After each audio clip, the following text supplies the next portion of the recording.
parte.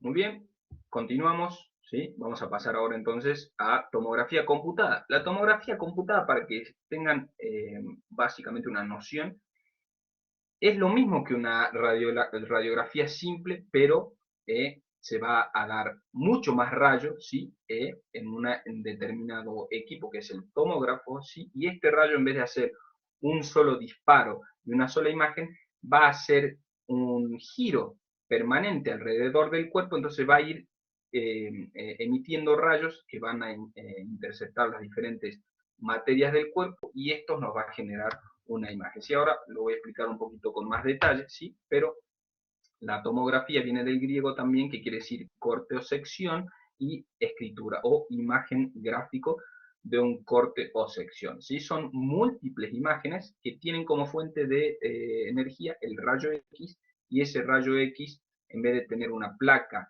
donde se va a detectar como en la radiografía simple, va a tener detectores electrónicos, y que van a transformarlo en determinadas imágenes, ¿sí? Va a haber un movimiento de rotación del tubo de rayos alrededor del cuerpo, ¿sí? Y por procesamiento mediante algoritmos de reconstrucción va a formar las distintas imágenes. Ahora lo vamos a explicar, ¿sí?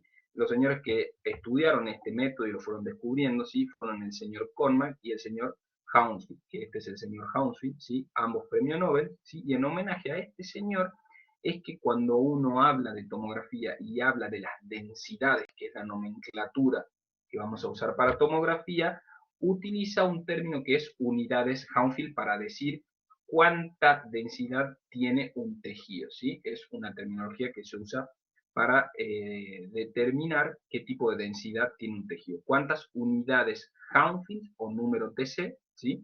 Tiene un determinado tejido. Esto es un tomógrafo, ¿sí? Hay diferentes, miles de diferentes tipos de formas y tamaños de tomógrafos, pero generalmente todos son de este tipo, que son un anillito así cerrado, ¿sí? Por donde se acuesta el paciente en una camilla, y la camilla va ingresando por ese anillo, ¿sí? Y adentro de este anillo, ¿sí? Tan lindo en esta imagen, hay toda una estructura, ¿sí? Impresionante, donde aquí, por ejemplo, va a estar el tubo de rayos. Ese tubo de rayos que vimos para la radiografía simple, hay un tubo de rayos acá, por ejemplo, y al frente de donde está el tubo de rayos, fíjense que la ventanita del tubo de rayos va a hacer que los rayos salgan en este sentido, así. Hay toda una fila de detectores de esos rayos X, ¿sí? Y obviamente el cuerpo humano va pasando por aquí adentro. Entonces el rayo pega en el cuerpo humano, y depende la cantidad de materia que atraviese, va a impactar más o menos en estos detectores. Y así se va a ir formando la imagen. Fíjense, acá les dejé un link para que vean cómo funciona, son 2 o 3 minutitos de un video, cómo funciona este aparato, cómo gira, la velocidad con la que gira, ¿sí? Y cómo va a captar la imagen corporal. Hay algunos tomógrafos que son portátiles, obviamente son los menos y no tienen la misma capacidad de definición de imagen, y se usan para determinados partes del cuerpo, no para todos, ¿sí? Pero incluso hay tomógrafos portátiles, ¿sí? Entonces, una vez que la radiación atravesó al paciente, se transforma por los detectores en una señal eléctrica equivalente a la atenuación, ¿sí? A cuánto se atenuó el rayo, ¿sí? En el cuerpo humano. Vamos a ver cómo es esto. Por ejemplo, acá tenemos el rayo X atravesó de esta manera la cabeza del paciente, ¿sí? Pero al ser giratorio, después atraviesa también de esta manera. Entonces hace todo un giro, ¿sí? Todo un giro alrededor de la cabeza. Entonces va pasando rayo así, rayo así, rayo así, rayo así, rayo así, rayo así, rayo así, ¿sí? Entonces, el equipo lo que hace es, pasa el rayo, pega en el detector, pasa el rayo, pega en el detector, ¿sí? Entonces el equipo sensa, bueno, acá pasé por mucho hueso, acá pasé por un poquito de hueso, pasé por cerebro y pasé por hueso de nuevo, acá pasé por un poquito de hueso, pasé por mucho cerebro y pasé por un poquito de hueso. Entonces estos detectores van diciendo, bueno, acá mucho hueso, acá menos hueso y más cerebro, acá mucho más cerebro que hueso. Entonces va detectando cuánto se atenuó, cuánto no atravesó el rayo, depende con qué se enfrentó, en estos detectores. Y esto va a hacer que se conviertan esas energías eléctricas, ¿sí? En un conversor digital que va a decir, bueno, entonces a esto le vamos a poner 10. Acá atravesó un poco de hueso y un poco más de tejido, entonces le vamos a poner 8. Acá atravesó más tejido, le vamos a poner 6. esos números, esa numeración, los ingenieros han dicho, bueno, para 10 vamos a poner este color, para 8 vamos a poner este color, para 6 vamos a poner este color. Una forma así sencilla de entender cómo se va a formar la imagen, ¿sí? Entonces, ¿qué es la matriz? Es un conjunto de filas y columnas formado por píxeles que van a determinar qué grado de densidad pasó ese rayo X en el tejido, ¿sí? Como les mostré acá hay un gráfico, por ejemplo, el equipo detectó que en este casillerito pasó 34, acá 78, acá 44, 11, y dependiendo cuánto sensor, cuánto detectó, va a poner un color, va a poner o más blanco, o más negro, o más gris, ¿sí?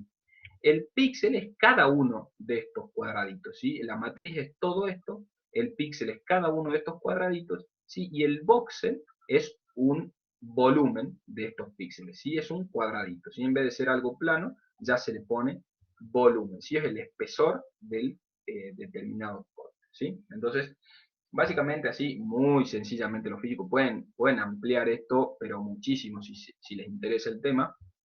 Hay muchos artículos, pero básicamente es lo mismo que el rayo X simple, pero con una tecnología mucho más avanzada, ¿sí? Entonces, ¿qué hace esto? Hace que tengamos diferentes colores. Fíjense que todo va a ser basado en blancos, grises y negros, ¿sí?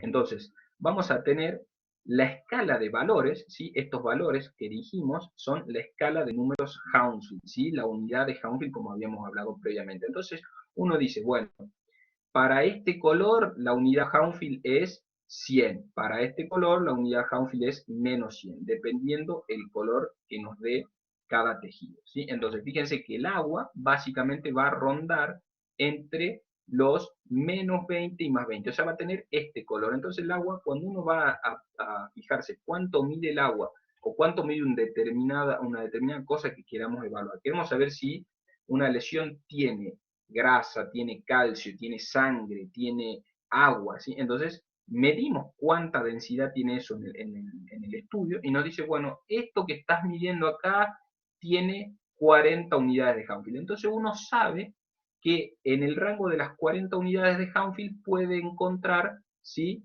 Por ejemplo, en el cerebro, sustancia gris o blanca, puede andar cerca del agua, pero no va a ser hueso, por ejemplo, que tiene 1000 de unidades de Hounsfield. Claramente no tiene hueso la imagen, ¿sí? Anda dentro del rango del agua, ¿sí? Y más cerca de, por ejemplo, parte de grasa. Pero el aire, ¿sí? Fíjense que tiene menos 1000, o sea, lo mismo que, como vimos en la radiología SIM. Fíjense que cuando hago una tomografía, si esto fuera el cuerpo del paciente y esto el aire que lo rodea, lo vamos a ver totalmente negro. Entonces, le pusieron como valor menos 1000 de unidades Hounsfield, ¿sí? Y esto, por ejemplo, que sea el hueso, ¿sí? O el metal, que es muy, muy blanco, para esto, que es lo más blanco, le pusieron 1000.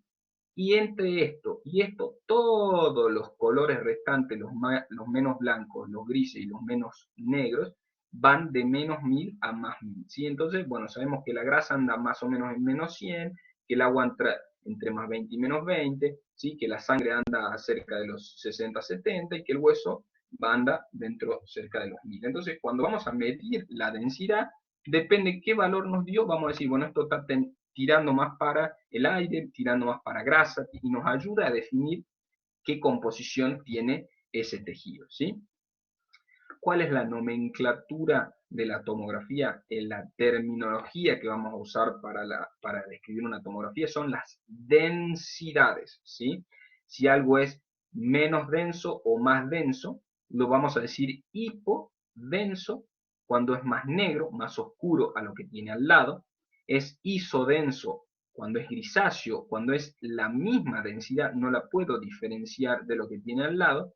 Y es hiperdenso cuando es más blanco, más brillante respecto a lo que tiene al lado, ¿sí? Siempre es comparativo, siempre es relacionado a qué, ¿sí? Entonces, cuando uno describe, tiene una lesión hipodensa, obviamente está hablando hipodenso en el contexto de lo que lo rodea, ¿sí? O hiperdenso, ¿sí? Y cuando sabemos que tiene una lesión o estamos tratando de buscar una lesión y no la encontramos, podemos decir que la lesión es isodensa porque no se detecta, porque es igual a lo que tiene al lado, ¿sí?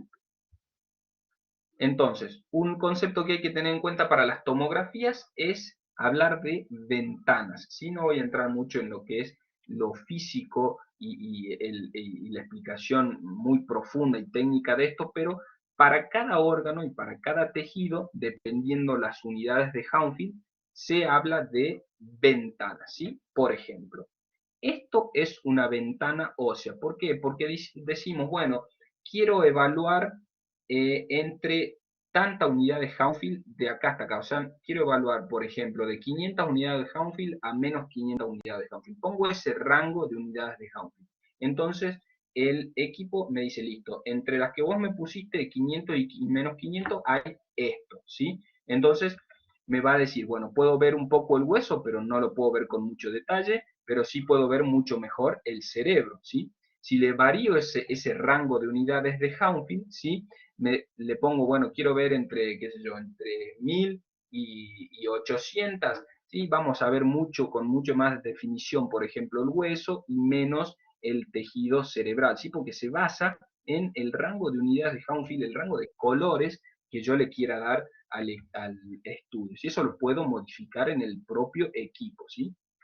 Incluso vienen preseteados estas ventanas, ¿sí? Con sus valores determinados, entonces uno va apretando botones y en un mismo lugar te va mostrando diferentes unidades, rangos de unidades de Hounsfield que te van a mostrar diferentes imágenes. Y acá mucho mejor el cerebro, acá mucho mejor el hueso y no veo nada del cerebro porque está borroso, no llega a detectar las unidades de Hounsfield necesarias para valorarlo. ¿Sí? Entonces, se habla de ventanas cuando nos muestra un determinado tejido específico. Por ejemplo, esto es una ventana ósea. ¿Por qué? Porque puedo ver bien el hueso, puedo ver que acá hay una fractura, ¿sí? Del cráneo, ¿sí? Y puedo ver incluso las trabéculas, puedo ver un poquito más la cortical de afuera, un poquito más la cortical de adentro, ¿sí?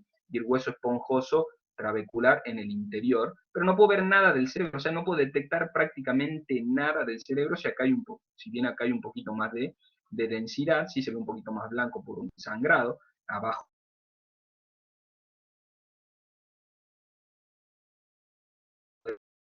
Pero acá no veo nada del hueso, o sea, el hueso veo una cosa brillante blanca que no puedo detectar absolutamente nada, ¿sí? No puedo ver esta fractura en esta imagen, ¿sí? Pero sí puedo ver mucho mejor el cerebro, puedo determinar si esto es sustancia blanca, si esto es sustancia gris, si esto es líquido, líquido cefalorraquídeo, ¿sí? Entonces, dependiendo el juego de esas unidades de Hounsfield, uno va a decir, bueno, esto es una ventana cerebral, ¿sí? Por ejemplo, o una ventana de tejidos blandos, porque puedo ver las partes blandas con mucha mayor definición, y no el hueso, por ejemplo. Y esto es una ventana ósea, porque puedo ver perfectamente el hueso, ¿sí? Pero no puedo ver nada del tejido, no me lo deja ver. Lo mismo, por ejemplo, en el pulmón. Esto es una ventana para mediastino, para ver partes blandas. Por ejemplo, puedo ver los vasos, puedo ver la tráquea, puedo ver la grasa, ¿sí? Puedo ver los músculos, la grasa, y también puedo ver el hueso, pero no con mucha definición. Entonces, esto es una ventana de partes blandas o de mediastino, se le dice en el tórax, porque evalúa mucho mejor las estructuras anatómicas mediastinales.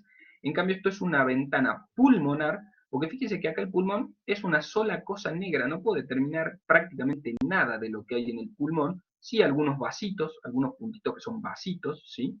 Pero el pulmón prácticamente una mancha negra. Entonces esto es ventana de mediastino o partes blandas, y acá puedo ver el tejido pulmonar, este pulmón negrito así más grisáceo, con todos los vasitos, puedo ver una lesión pulmonar, ¿sí? Entonces y no puedo ver con gran detalle las partes blandas, ¿sí? Fíjense que es un gris medio confuso, ¿sí? Esto tiene contraste, por eso se ve más blanco, pero si no tuviera contraste sería todo un gris muy homogéneo. Entonces, como no me deja ver bien las partes blandas, y sí me deja ver bien el pulmón, hablamos de ventana pulmonar, ¿sí? Entonces, esto es un concepto muy importante en tomografía cuando hablen de este método, ¿sí? Hablar de qué tipo de ventana estamos viendo.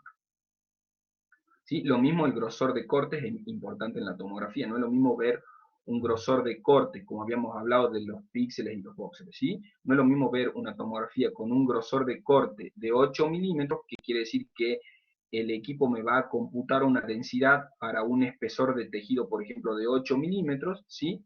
Que me va a dar probablemente una mejor definición, ¿sí? De, por ejemplo, la diferencia entre sustancia gris y blanca, vemos la diferencia acá más blanquita, acá más oscura, que un grosor de corte de 2 milímetros, por ejemplo, comparándolo con un grano de azúcar, ¿sí? Que lo que vamos a tener es muchas más imágenes, mucho más cortes, mucho más imágenes en la de 2 milímetros, pero no vamos a tener, por ejemplo, la misma nitidez de imagen que en una imagen compactada, ¿sí? Entonces, eso es importante en relación a lo que sería el grosor de corte, ¿sí? Y como hablamos recién, el nivel o amplitud de ventana que se puede ir modificando, fíjense que acá puse un determinado nivel y amplitud de ventana para ver el cerebro y veo el hueso muy blanco, ¿sí? Entonces yo voy modificando esos colores y fíjense cómo acá empieza a aparecer una imagen blanca, pero no tan blanca como el hueso, ¿sí? Que en este nivel de ventana se confundía, ¿sí? Porque le puse unos determinados valores de unidad de counting, ¿sí? Donde no me censó la diferencia entre este blanco y este blanco, ¿sí? Entonces el paciente acá tenía un sangrado que si yo no modificaba los niveles de la ventana, ¿sí? Los niveles, los rangos de unidad de Houghton, probablemente iba a pasar desapercibido ese sangrado, ¿sí? Que tenía el paciente dentro del cráneo, ¿sí? Entonces es muy importante jugar con las ventanas para los colores de las regiones que estamos evaluando, ¿sí? Con los contrastes lo mismo, como habíamos dicho. Fíjense que acá pusimos una tomografía con contraste endovenoso, ¿sí? Pero esta tomografía, este barrido de tomografía no tiene contraste. Fíjense que acá viene bajando la aorta, ¿sí? Con el contraste endovascular, o sea, por sangre. Y fíjense cómo esta lesión captó contraste endovenoso, ¿sí? Entonces, algo que me ayuda a diferenciar una lesión, ¿sí? Del resto del tejido. Fíjense que acá apenas se podía ver, incluso puede llegar a pasar desapercibida porque es isodensa al hígado. Fíjense que es prácticamente igual el color, pero cuando yo le pongo un contraste endovenoso capta, se hace hiperdensa respecto al hígado, ¿sí? Entonces los contrastes muchas veces nos ayudan a diferenciar patologías o estructuras que no fueron vistas en un sin contraste, ¿sí? Por ejemplo, una tomografía de riñón también, obviamente el paciente tiene una lesión acá isodensa al riñón, y cuando le vamos pasando contraste, va captando diferente, ¿sí? Fíjense que acá la corteza, el parénquima renal es más denso que la propia lesión, o sea que la lesión, si bien si uno la evalúa con el contraste, puede decir que es densa, porque capta contraste, fíjense que acá es oscura y acá es más blanca, no es más densa que el riñón.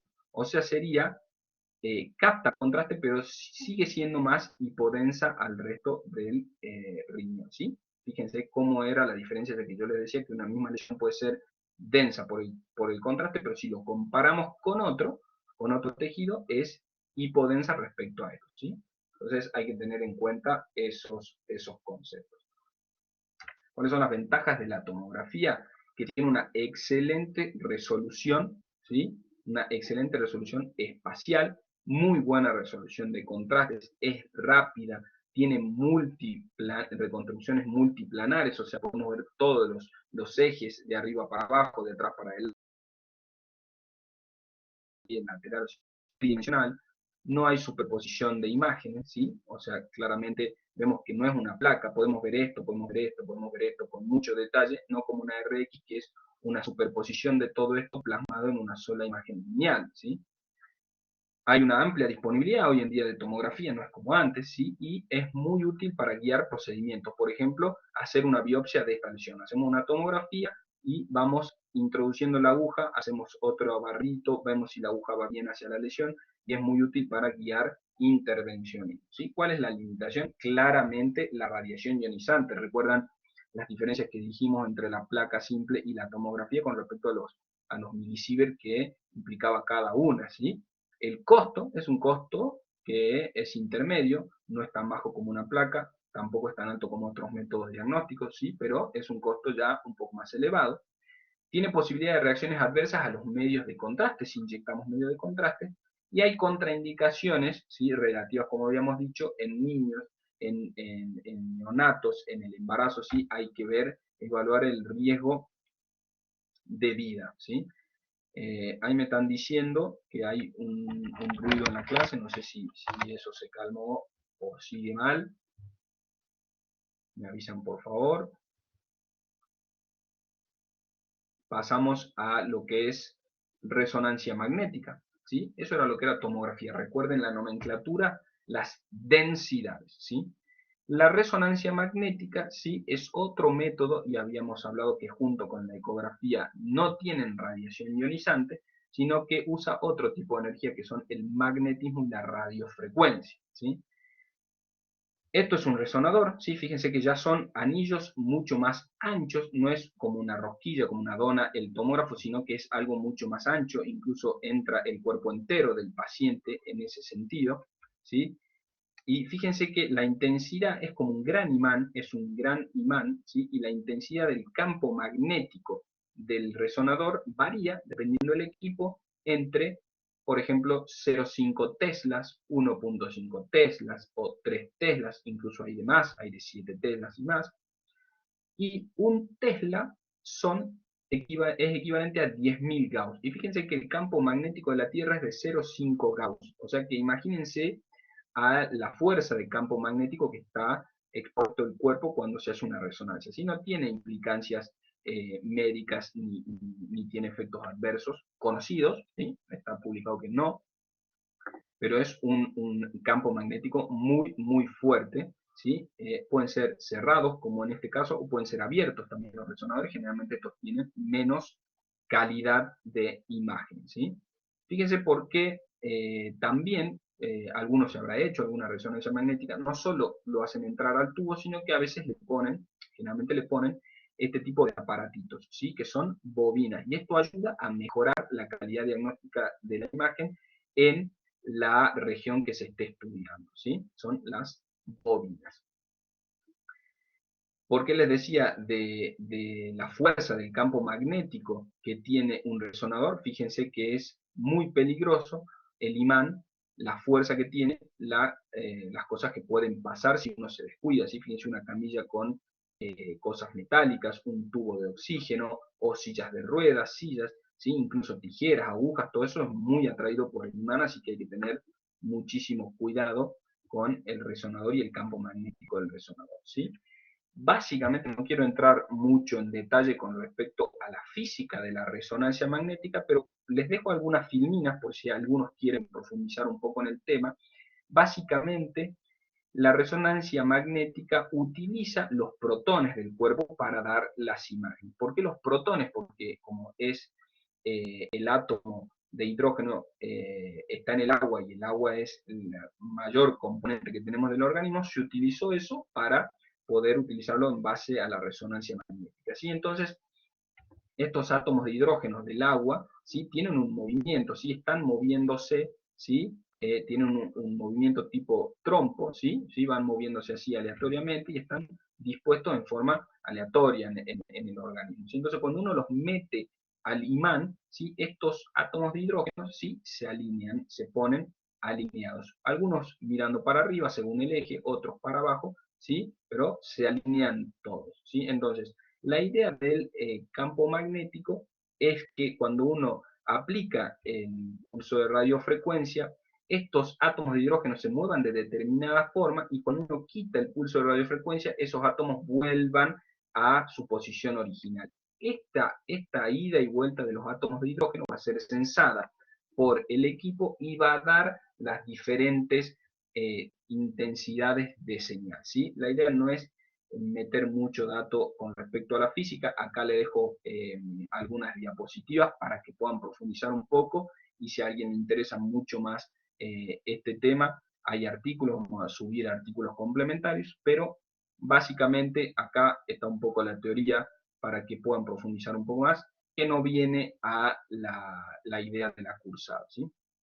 ¿Cuál es la nomenclatura de resonancia magnética? La intensidad, ¿sí? Las intensidades. Entonces, repasamos. Rayos X, la radioopacidad y la radiolucidez. Ecografía o ultrasonido, la ecogenicidad, ¿sí? Tomografía, la densidad, y resonancia magnética, la intensidad de señal, ¿sí? Entonces, algo negro, hipo, intenso, ¿sí? Es negro, es bajo, hipo, intenso. O sea, no tiene intensidad, es negro, hipo, intenso. Cuando es gris, como veníamos explicando, es iso o igual, intenso. Y cuando es blanco, es hiperintenso. Vamos a ir viendo con el correr de la cursada que hay muchas secuencias en resonancia magnética, ¿sí? Tenemos las secuencias llamadas T1, las llamadas T2, las llamadas STIR, las de difusión, o sea, hay muchas secuencias. Y dependiendo qué secuencia vamos a ir evaluando, los distintos tejidos van a tener distintas intensidades. Algunos se van a ver más negros, otros se van a ver más grisáceos y otros se van a ver mucho más blancos, ¿sí? Entonces van a tener un diferente brillo o una diferente intensidad, ¿sí? Vamos a poner un ejemplo. Acá hay ejemplos de todo lo que podemos hacer con resonancias, ¿sí? Fíjense, resonancias de estructuras determinadas, columnas, ¿sí? Fíjense cómo hay varias secuencias que nos van a servir para determinar la patología o la anatomía que queremos evaluar, ¿sí? Fíjense que son de diferentes colores muchas cosas, por ejemplo, acá las vértebras son parecidas, pero el líquido cefalorraquídeo es diferente, fíjense acá cambia el color de la vértebra acá, pero el líquido se parece a este, o sea, son mezclas, ¿sí?, de distintas imágenes que nos van a servir para la patología o la anatomía. Fíjense un cerebro, fíjense que hay resonancias magnéticas funcionales, ¿sí?, que nos van a dar detalles sobre el funcionamiento específico de determinado órgano. Fíjense las reconstrucciones tipo tridimensionales que se pueden hacer de vías biliares, de estructuras vasculares, cardioresonancia, o sea, es muy amplia la utilidad que tiene el método hoy en día. Fíjense estos ejemplos como les decía recién. Tenemos una resonancia magnética de columna lumbosacra en secuencia T1. Las secuencias básicas, ¿sí?, son T1 y T2. T1, ¿sí?, un poquito más de detalles anatómicos, y T2 nos va a servir un poquito más para evaluar mejor las patologías. Pero lo importante es ir conociendo, ¿sí? No es darle todo hoy, porque es muy abrumador tal vez la información, pero es conociendo clase a clase por qué se ven las secuencias de determinada manera, ¿sí? Qué tejido se ve de una forma, qué tejido se ve otra, ¿sí? Algo muy importante a tener en cuenta es las dos secuencias más básicas, T1 y T2, y que en T1 el agua, ¿sí?, el agua se ve negra, se ve hipointensa, ¿sí? Y en T2 el agua se ve hiperintensa. Con que se lleven hoy este concepto de que en secuencia T1 el agua es negra y que en secuencia T2 el agua es blanca, el agua en concepto general, ¿sí? Por ejemplo, líquido cefalorraquídeo en esta secuencia T2 blanco, rodeando al cordón medular, cono y raíces, ¿sí? Y acá el líquido cefalorraquídeo en el T1 negro, ¿sí? Entonces, líquido, agua, negro en T1, blanco en T2. Lo mismo que en esta pelvis, ¿sí? Por ejemplo, este es el sacro, ¿sí? Acá vemos el útero en la paciente, es un corte sagital, ¿sí? Corte sagital. Y acá vemos la vejiga. La vejiga tiene líquido negro, podemos decir esto es un T1. Líquido blanco, podemos decir esto es un T2. ¿Sí? Esto lo vamos a ir profundizando con más detalle con el correr de las diferentes clases. ¿Cuáles son las ventajas de la resonancia magnética? Que tiene muy buena resolución de contraste. Fíjense, la resolución de contrastes es muy buena. Mayor campo visual, es multiplanar también como la tomografía, podemos hacer de arriba para abajo, del costado para el otro costado, de atrás para adelante, o sea, es multiplanar. Es inocua porque no usa radiación ionizante, ¿sí? Y las limitaciones, ¿cuáles son? Obviamente la disponibilidad es mucho más limitada que una placa, que una ecografía, incluso que una tomografía. Es mucho más largo el tiempo de los estudios, ¿sí? Es mucho más largo una resonancia que una tomografía. Tiene un más alto costo. Tiene baja resolución temporal, como habíamos visto, lo de la velocidad, los movimientos, por ejemplo, en un pulmón, el movimiento respiratorio, ¿sí? No es buena para ese tipo de estudios. Necesita cooperación de los pacientes muchas veces porque tienen que contener el aire o quedarse quietos, ¿sí? A veces requiere anestesia, incluso puede generar claustrofobia en algunos pacientes, ¿sí?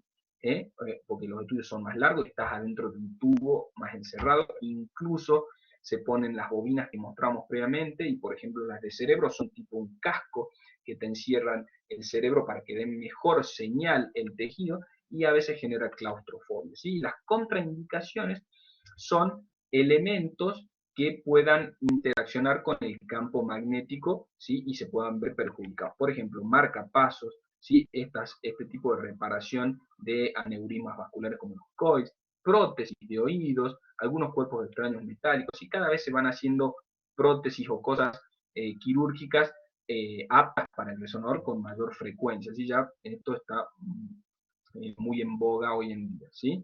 Y la medicina nuclear, básicamente dos o tres conceptos, ¿sí? Es como habíamos dicho, ¿sí? La medicina nuclear utiliza radiotrazadores o fármacos, ¿sí? Que son fármacos transportadores con algún isótopo radiactivo para el diagnóstico y tratamiento de enfermedades. Y fíjense la diferencia. En biología aplico la radiación, ¿sí? Y la detecto. En cambio, en la medicina nuclear, por ahí, los fármacos externa y la otra interna, ¿sí? Eh, no son invasivas, generalmente carecen de efectos adversos, ¿sí? Dan imágenes en formas planas, ¿sí? La imagen que nos da es como anteroposterior, ¿sí? Es como si fuera una radiografía, como para tener una idea más o menos cómo es, ¿sí? No es tridimensional como una tomografía o una resonancia magnética, ¿sí? Y son imágenes funcionales y moleculares, o se muestran funcionamiento de órganos y tejidos o revelan alteraciones a nivel molecular. Se utiliza muchísimo para lo que es eh, patología tumoral cancerígena, ¿sí? Pero tiene muchas otras utilidades y puede llevar un tiempo largo el estudio. ¿Cuál es la nomenclatura de medicina nuclear? ¿Sí? La nomenclatura es fotón positivo, hipercaptante o caliente, cuando la imagen muestra alguna patología con brillo, ¿sí? Captación normal o fisiológica isocaptante, iso, hiper o hipo, ¿sí? Fotón positivo, hipercaptante o caliente, cuando muestra la imagen alguna lesión.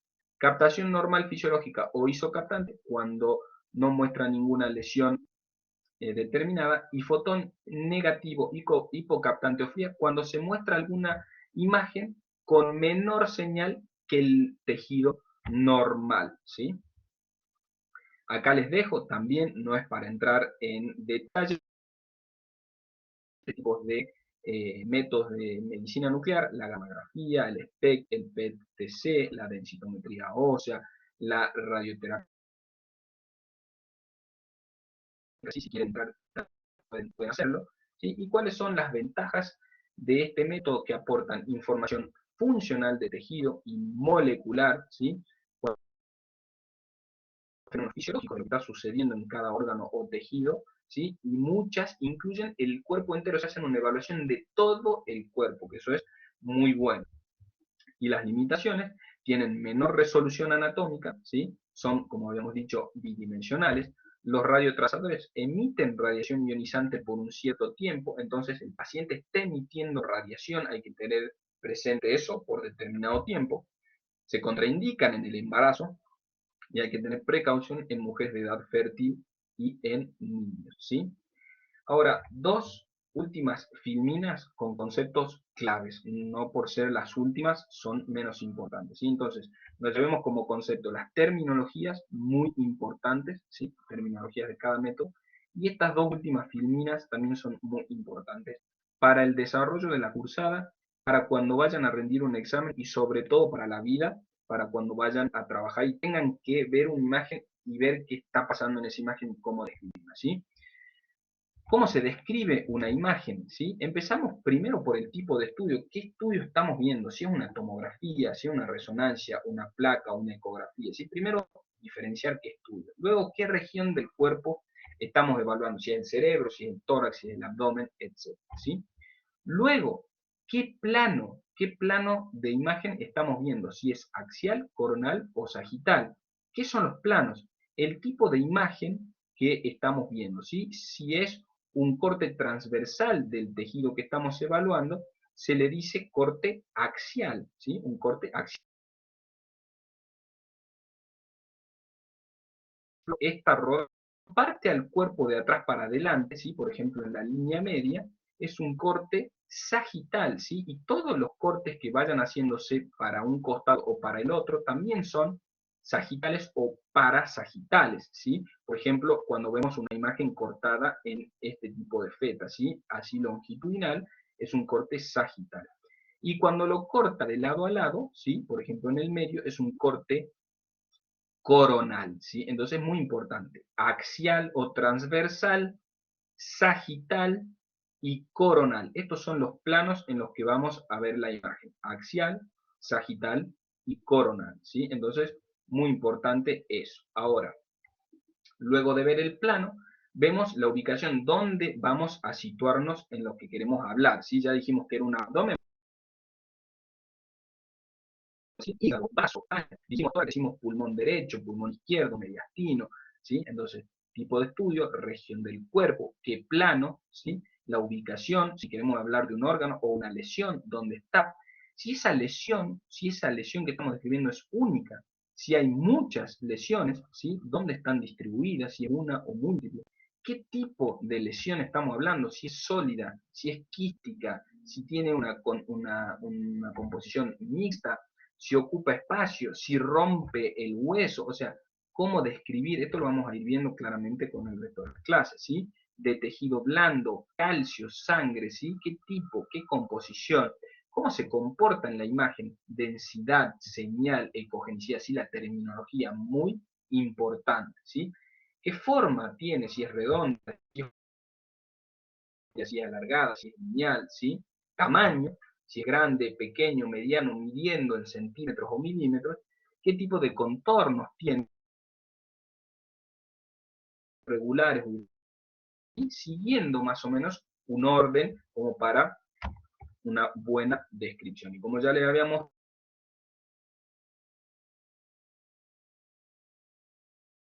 profundizar este tema muchísimo en cada clase, pero tengan en cuenta estas dos filminas para la evolución de las cursadas, ¿sí?